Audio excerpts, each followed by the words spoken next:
Hi there, my name is John Stevens. I'm pastor of Zion Lutheran Church in Oregon City, Oregon, and we are part of the ELCA. And welcome to Dollar Store Children's Sermons, where we take a look at the lectionary texts, tie them to an item from the Dollar Tree or the junk drawer or the kids' room or the garage.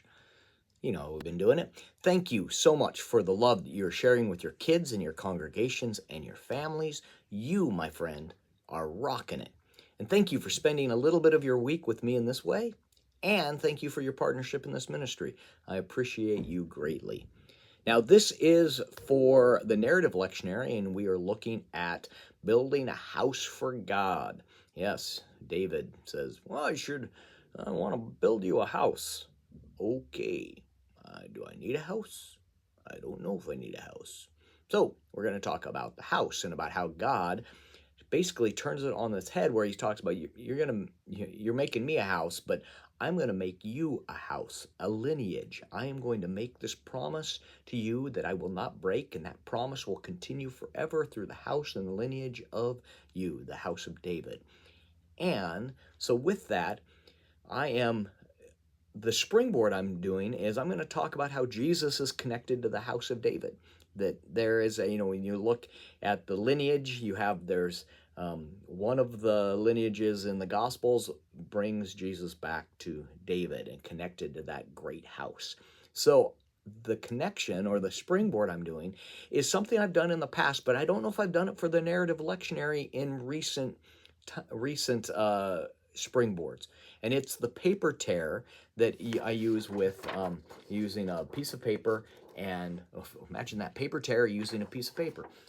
But it's all of a story about where do you find God? Where do you find God? Well, and the story is that there was a person who wanted to find God, so they're looking for God. So they're like, oh, I'm going to look for God out in the sea. This is the little boat. The sea. Didn't find God, or probably found God, but didn't see God, but I don't know. And then decided, well, I'm going to look for God in my house. There's the house, and it was like, nope, up all the way up in here. Nope, comes back up. Didn't find God there. So decides he's going to find God in the unfolding of paper airplane. Paper airplane. Looking for God up in the air. Is God there? I don't know. I can't find God there. And then comes down and says, then decides to go. What I'm going to do is I'm going to take my spaceship.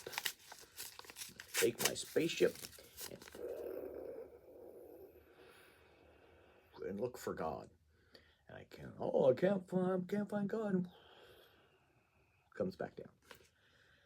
Well, this person is looking for God all over the place, but the thing is that when we hear the promise of God, that God is with us all the time, when we hear the promise of Jesus and that Jesus is God's son, and all of this that we also believe that we hear in the Bible, there's stuff that you could clean up here about making this, but in the end, what we find out is that as we look for God, we are told that God is with us all the time, and we believe the cross tells us that.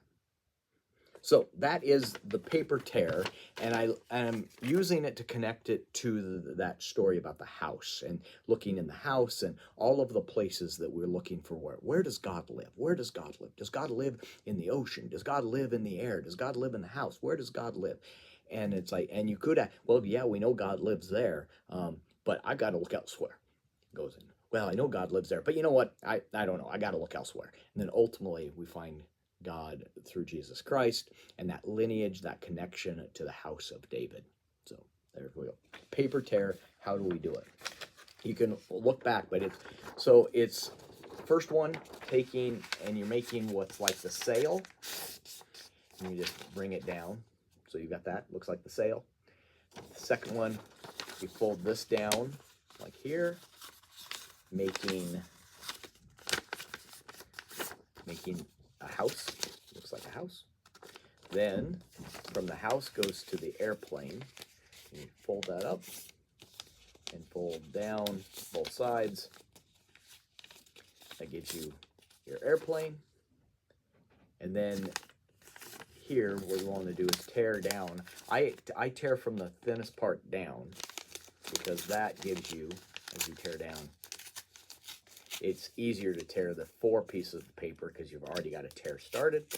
You tear those, and that's your spaceship, your rocket.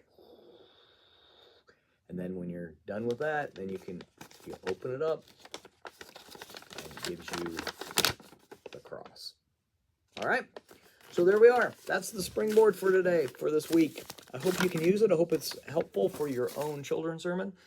And as always, thank you for being here. Thank you for the love you're sharing with your kids and your congregation and your families. You, my friend, are rocking it. All right, we'll see you next week. Peace.